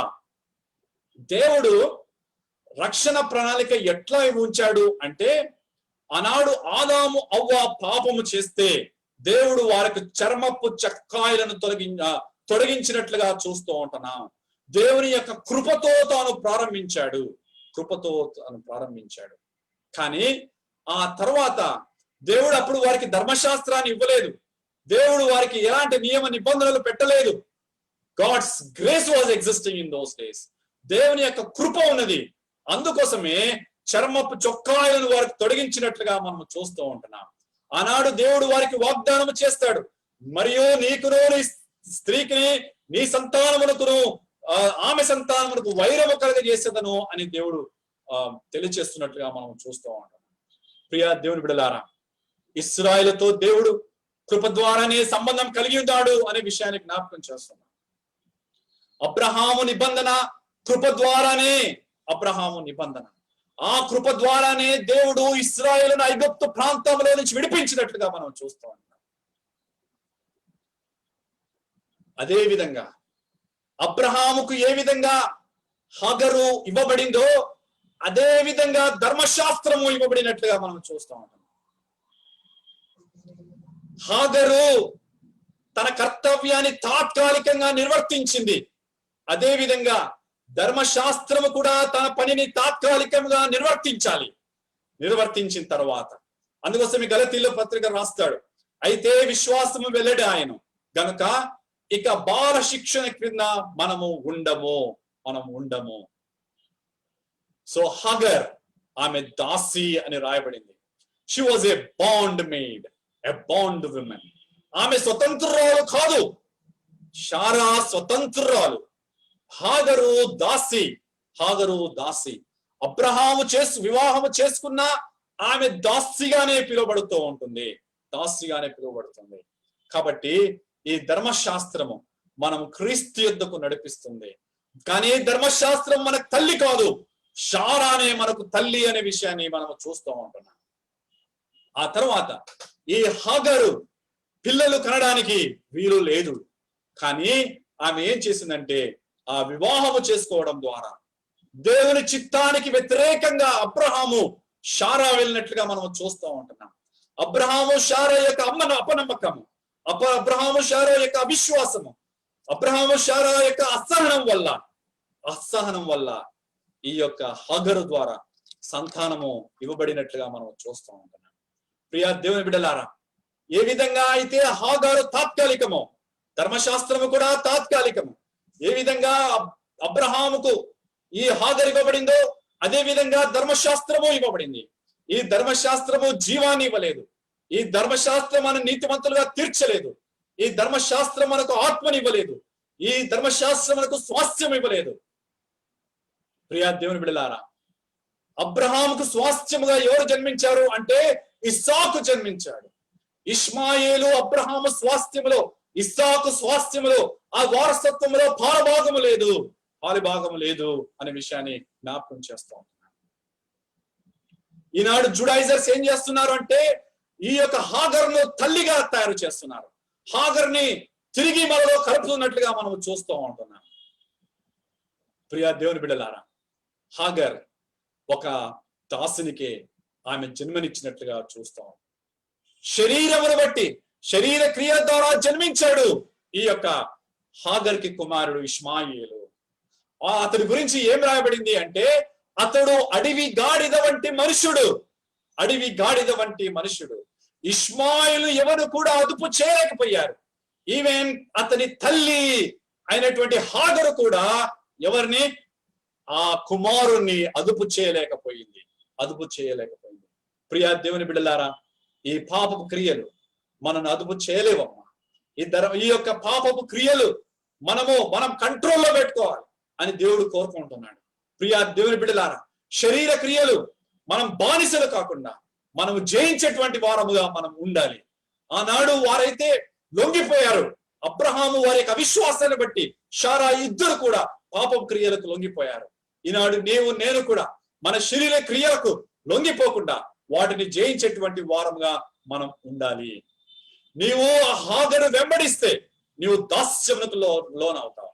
నీవు శారాను వెంబడిస్తే నీవు స్వతంత్రురాలుగా చేయబడతావు. నీవు కృప ద్వారా క్రీస్తు యొద్దకు నీవు చేరుకుంటావు అనే విషయాన్ని కూడా నేను జ్ఞాపకం చేస్తూ ఉంటున్నాను. కాబట్టి ప్రియా దేవుని బిడ్డలారా, హాగరు ధర్మశాస్త్రానికి సాదృశ్యంగా ఉంటున్నట్లుగా మనం చూస్తూ ఉంటున్నాం. ఆ తర్వాత ఈ హాగర్ ఇంటి నుంచి వెళ్ళగొట్టబడింది. ప్రియా దేవుని బిడ్డలారా, శారాకు అఫ్కోర్స్ శారా ప్రోద్బలం చేతనే జన్మించి ఉండవచ్చు, కానీ ఆ హాగరు యొక్క కుమారుడు ఇద్దరు కూడా ఇంటి నుంచి వెళ్ళగొట్టబడ్డారు అనే విషయము జ్ఞాపకం చేస్తున్నాడు. అబ్రహాము ఒక పరిస్థితిలో పాపం బాగా బాధపడ్డట్లుగా దేవుని యొక్క వాక్యంలో రాయబడింది. 21వ అధ్యాయం ఆదికాండం 12వ వచనం నేను చదువుతాను. అయితే దేవుడు ఆ చిన్నవాని బట్టి నీ దాసిని బట్టి దుఃఖపడవద్దు, శారో నీతో చెప్పు ప్రతి విషయంలో ఆమె మాట వినుము. సో శారా చెప్పేసింది, you need to cast out Ishmael, you need to cast out Hagar from our house. మన ఇంట్లో నుంచి వాళ్ళని వెళ్ళగొట్టాలి. దేవుడు దీన్ని అప్రూవ్ చేసి అబ్రహాముతో చెప్పాడు, శారా నీకు ఏం తెలియచేస్తుందో దాన్ని నువ్వు పాటించాలి అని చెప్పాడు. ప్రియా దేవుని బిడ్డలారా, ఇష్మాయేలు వారి కుటుంబంలో 17 సంవత్సరాలుగా ఉన్నాడు. ఆ తర్వాత వెళ్ళగొట్టబడ్డాడు. ఇష్మాయేలుకు అది శాశ్వతమైనటువంటి స్థానము కాదు, ఇష్మాయేలుకు అది అశాశ్వతమైనటువంటి స్థానము. అతడు బయటికి వెళ్ళాల్సిందే. అబ్రహాము శారాతో కలిసి జీవించడానికి హక్కు లేదు అనే విషయానికి జ్ఞాపకం చేస్తున్నాను. ప్రియా దేవుని బిడ్డలారా, ధర్మశాస్త్రానికి కృపకు రెండూ కలిసి జీవించడానికి వీలు లేదు అనేటువంటి విషయాన్ని జ్ఞాపకం చేస్తున్నాను. శాశ్వతంగా వెళ్ళగొట్టవలసిందే. కానీ జుడైజర్స్ ఏం చేస్తున్నారంటే తిరిగి ఆ ఇష్మాయేలులను దగ్గర తీసుకొస్తున్నారు. తిరిగి ఆ ధర్మశాస్త్రాన్ని పాటించాలని వారు అభిలషిస్తూ ఉంటున్నారు. అది అసాధ్యము అనే విషయాన్ని జ్ఞాపకం చేస్తూ ఉంటున్నారు. ప్రియ దేవుని బిడ్డలారా, వెళ్ళగొట్టబడాల్సిందే, శాశ్వతంగా వెళ్ళగొట్టబడాల్సిందే, శాశ్వతంగా వెళ్ళగొట్టబడాల్సిందే. కాబట్టి హాగరు ధర్మశాస్త్రానికి, జుడాయిజర్స్ కి సాదృశ్యంగా ఉంటుంది. ఇప్పుడు తిరిగి ఈ యొక్క హాగరు షారా గురించినటువంటి కొన్ని భేదాలను మనం పరిశీలించినట్లయితే, హాగరు బానిస, షారా స్వతంత్రురాలు. హాగరు ఇష్మాయిలుకు జన్మనిచ్చింది, షారా ఇస్సాకుకు జన్మనిచ్చింది. హాగరు బానిస, షారా స్వతంత్రురాలు. ఇష్మాయేలు బానిస కుమారుడు, ఇస్సాకు స్వతంత్రురాలి కుమారుడు. ఇష్మాయేలు దాస్యంలోనికి జన్మించాడు, ఇస్సాకు స్వతంత్రుడుగా జన్మించాడు.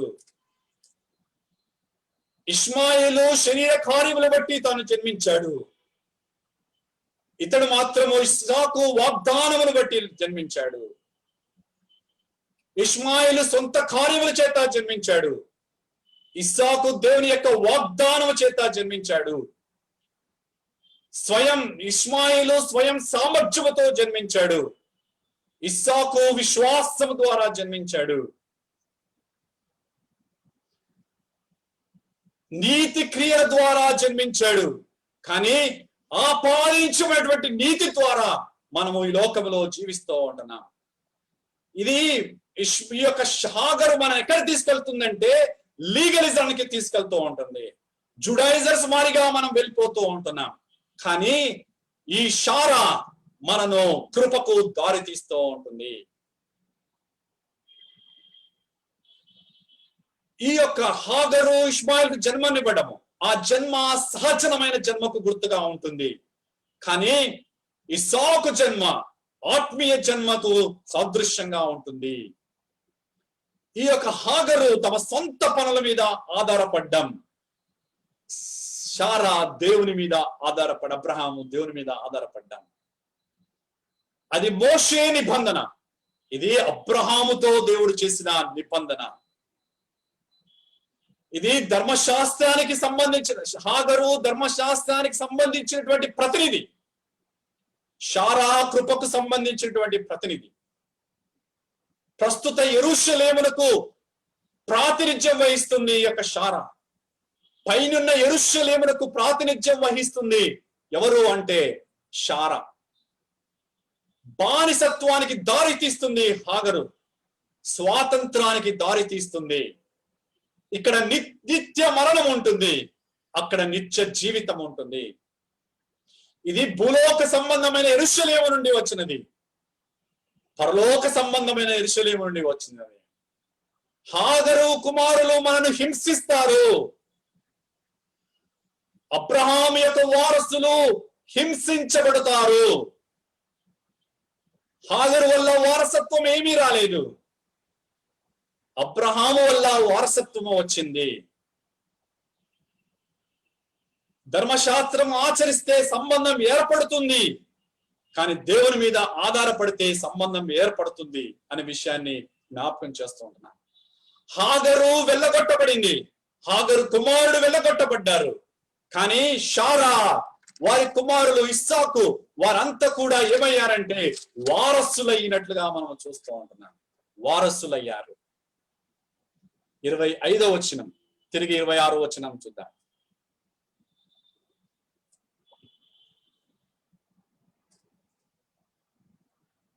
26వ వచనం. అయితే పైనున్న యెరూషలేము స్వతంత్రంగా ఉన్నది, అది మనకు తల్లి. షారా కృపకు గుర్తుగా ఉంటుంది, షారా పరలోకపు యెరూషలేముకు గుర్తుగా ఉంటుంది. పరలోకపు యెరూషలేము స్వతంత్రురాలైనటువంటి స్త్రీకి సాదృశ్యంగా ఉంటుంది. ఆమె మనకు తల్లిగా ఉంటుంది. ప్రియ దేవుని బిడ్డలారా, క్రైస్తవులుగా మనము పరలోకపు యెరూషలేముకు సంబంధించినటువంటి వారం. మన వారసత్వము, మన పౌరసత్వము, మన స్వాతంత్రము అంతా కూడా పరలోకములో ఆ యెరూషలేములో ఉన్నది అనే విషయం జ్ఞాపకం చేస్తూ ఉంటున్నాను. అది మనకు తల్లి అనే విషయము జ్ఞాపకం చేస్తూ ఉంటున్నాను. ప్రియా దేవుని బిడ్డలారా, ఇంకా 27వ వచనంలో రాయబడింది, ఎందుకు కని గొడ్రాలా సంతోషించుము.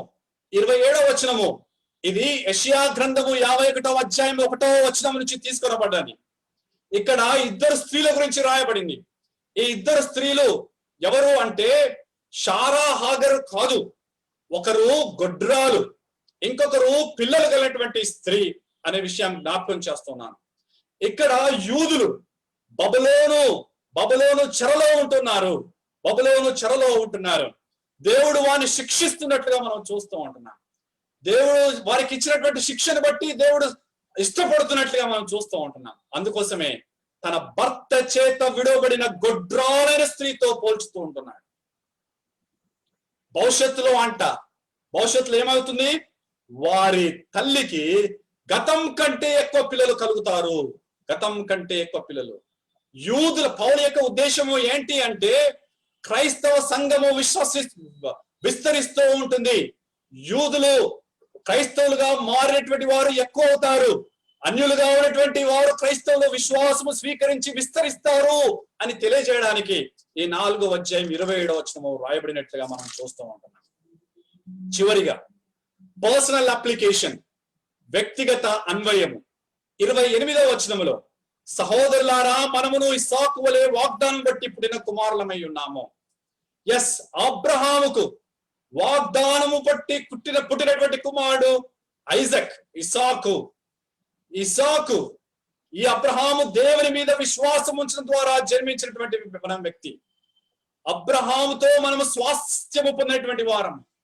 అబ్రహాము స్వాస్థ్యము ఆత్మీయమైనది. అబ్రహాము స్వాస్థ్యము ఈ లోకంలో శారీరక సంబంధమైనటువంటిది కాదు.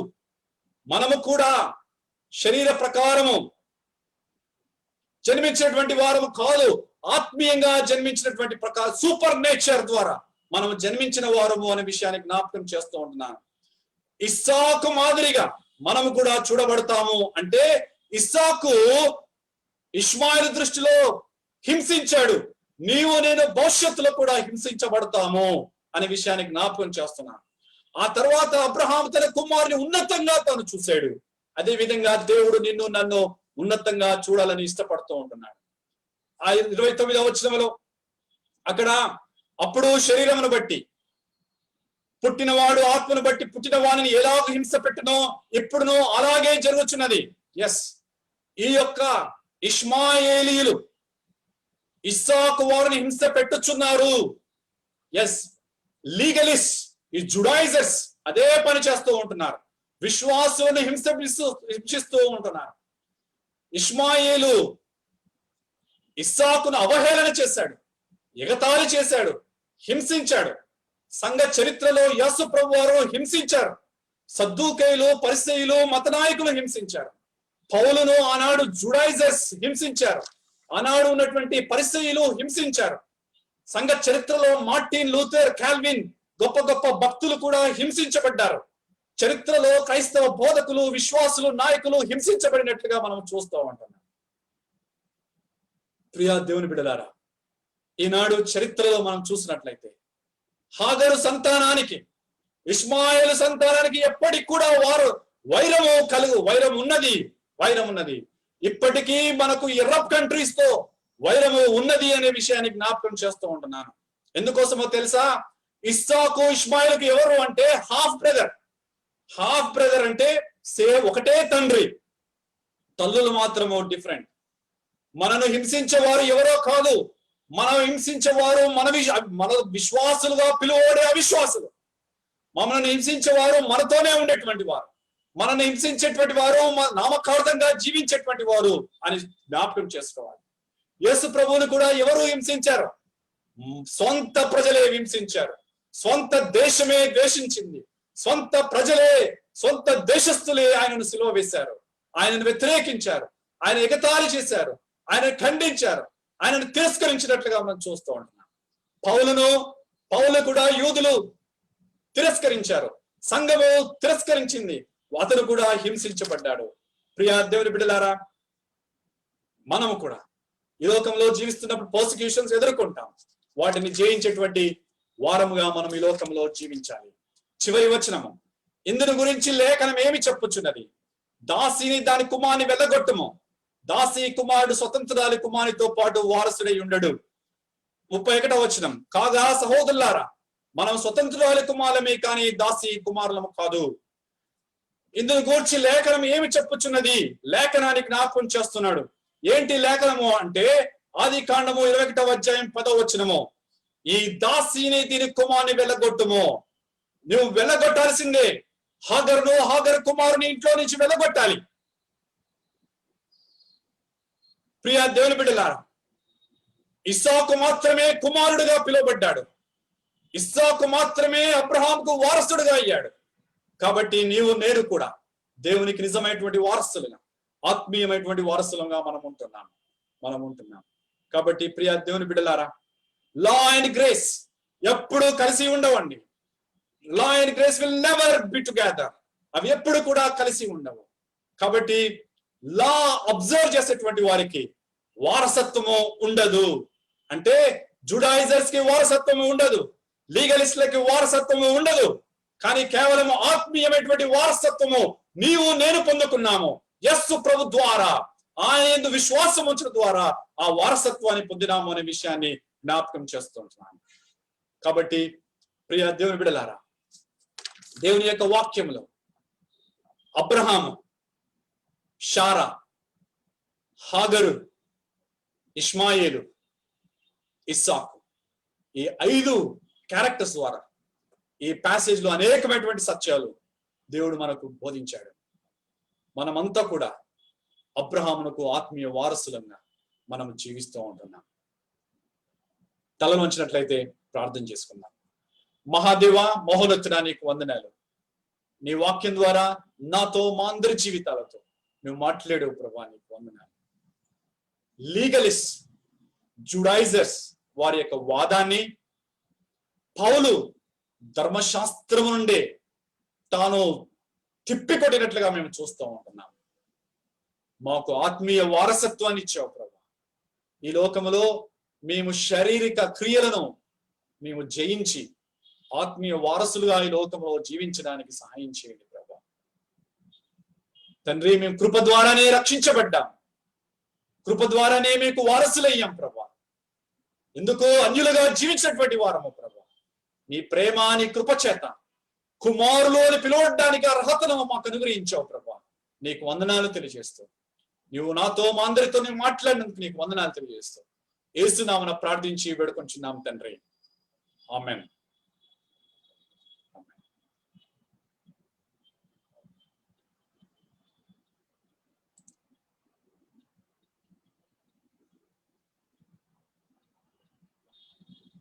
Over to Srinivas. Thank you అన్న. చాలా బ్రీఫ్గా, డీటెయిల్డ్గా మొత్తం అంతా మాకు చాలా వివరంగా తెలియజేశారు. ఇంపార్టెంట్ థింగ్స్ అన్నీ కూడా, షారా గురించి, హాగర్ గురించి టోటల్ డీటెయిల్గా చాలా విషయాలు అయితే మేము నేర్చుకోగలిగాం. Praise God.